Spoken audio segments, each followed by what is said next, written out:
नमस्ते एवरीवन। तो आज मैं आप लोगों को बताऊंगी जलनेती कैसे करें, जलनेती कौन कर सकते हैं, जलनेती के फ़ायदे क्या हैं और सबसे बड़ी बात कि जलनेती क्या है। तो हठ योग में बॉडी को क्लीन करने के लिए कुछ क्लींजिंग टेक्निक्स बताई गई हैं, जो कि मैं पिछले वीडियोस में बता चुकी हूँ कि वो कौन कौन सी क्लींजिंग टेक्निक्स हैं। तो इसमें मैं उसी का एक भाग है आपका नेती, जिसमें कि जलनेती आता है। जलनेती मैं आपको करके बताऊँगी कि जलनेती कैसे करना चाहिए। अब होती बात कि जलनेती कौन नहीं कर सकता है, तो जलनेती वो अवॉइड करें या ना करें जिनकी की कोई नोज से रिलेटेड सर्जरी हुई है या फिर आँख के आसपास भी कोई ऐसी सर्जरी हुई है, और जिनको कि बहुत ज़्यादा कोल्ड हो रखा है, हाल फिलहाल में चल रहा है, बहुत ज़्यादा कफ हो रखी है और साइनस उस टाइम पे बहुत ज़्यादा है, तो उनको अवॉइड करना चाहिए कि वो ये चीज़ को उस टाइम पे ना करें। ये जलनेती उनको नहीं करना चाहिए जो कि अभी किसी इन्फेक्शन एलर्जी के उसमें चल रहे हैं, किसी को बहुत ज़्यादा सर्दी हो रखी है या उसी टाइम पे आपको बहुत ज़्यादा छींकें आ रही हैं, बहुत ज़्यादा खांसी हो रही है, तो उस टाइम पे आप इसको अवॉइड करें। हमारा जो अंदर म्यूकस है वो अगर हम उसको क्लीन नहीं करते हैं ना, तो वो इकट्ठा होने लगता है और उसके बाद हमें उसमें सड़न होने लगती है, एलर्जी होने लगती है हमें उसके बाद राइनाइटिस है, हमें अस्थमा है, कफ है। तो ये सारी चीज़ों से वो सब कॉम्बिनेशन बनता है और बाहर का हम पोल्यूटेड एयर लेते हैं, तो वो और ज़्यादा हमें परेशानी होती है उससे। इसीलिए हम जलनेती करते हैं। अब मैं बता दूँ कि इसके फ़ायदे क्या क्या होते हैं। तो जिनको भी अस्थमा है, जिनको कोई एलर्जी है नोज़ से रिलेटेड या फिर थ्रोट से रिलेटेड, ईयर से रिलेटेड, तो उनको ये करना चाहिए जिससे कि उनको फ़ायदा मिलता है।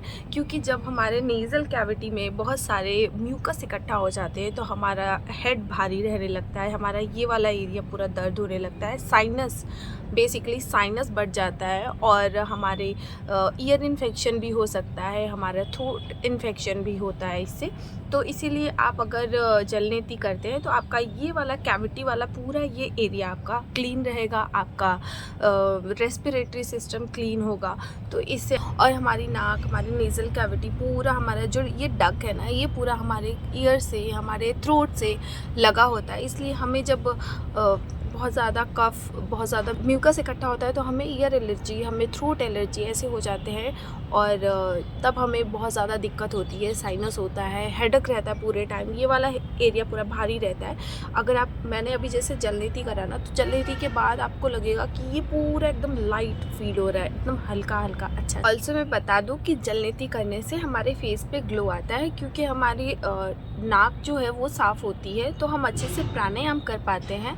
तो प्राणायाम करने की वजह से हमारे अंदर ब्रीदिंग क्वालिटी अच्छी जाती है, जिसकी वजह से हमारे फेस पे ग्लो आता है। गुनगुना पानी, इसके अंदर सॉल्ट चाहिए होता है और उसके बाद आपको नेती पॉट चाहिए होता है और कुछ टिश्यू पेपर या फिर कोई टॉवेल, वो आपको ज़रूरत होती है करने की। तो बेसिकली आपको आराम से ऐसे बैठ जाना है, ठीक है। थोड़ा आगे एक पॉट रख लीजिए या फिर बाल्टी, या फिर ऐसे ऐसे बैठिए कि थोड़ा ऊंचा रहे, ताकि आपका जो पानी है वो नीचे आराम से जाए, आपके ऊपर ना आए, आपको डिस्टर्ब ना करे, ठीक है। एंड देन स्टार्ट करेंगे जलनेती। आपको गुनगुना पानी लेके इसमें थोड़ा सा सॉल्ट डाल लेना है, क्योंकि ये इसलिए होता है कि अगर नॉर्मल पानी से आप करेंगे तो आपको इचिंग हो सकती है, नाक में दर्द हो सकता है। लेकिन अगर आप सॉल्टेड वाटर यूज़ करते हैं तो इससे आपको इचिंग नहीं होगी, आपको जलन नहीं होगी। तो इसको पॉट में डाल लिया।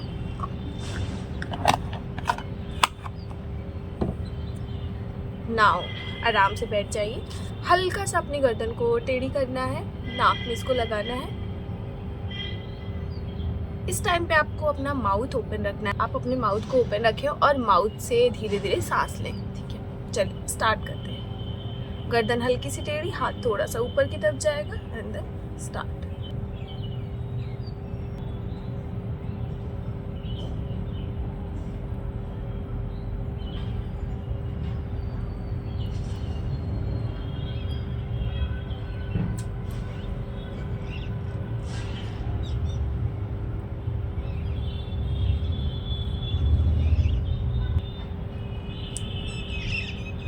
आपको अपनी नाक पे ऐसे रखना है और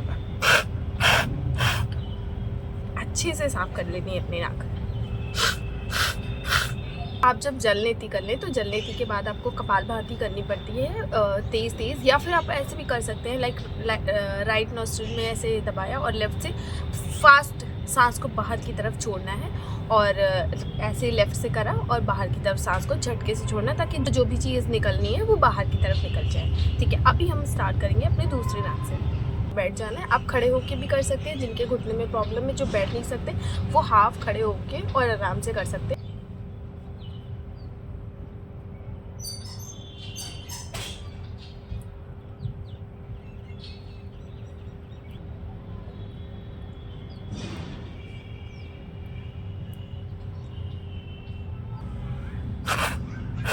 टॉवेल लें या फिर कोई हैंकी, कुछ भी।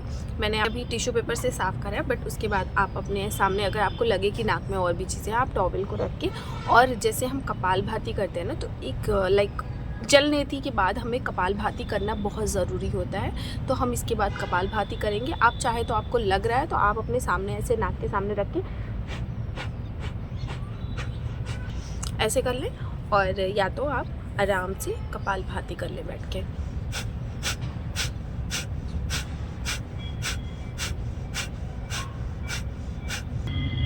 अभी जो भी चीज़ें अंदर हमारे थोड़ी सी भी रह गई होंगी वो बिल्कुल साफ़ हो जाए। तो ऐसे ही बने रहिए मेरे ब्लॉग में और देखते रहिए। आने वाले टाइम में मैं और भी क्रियाज और भी आसन प्राणायाम की वीडियोस लाने वाली हूँ कंटिन्यूसली।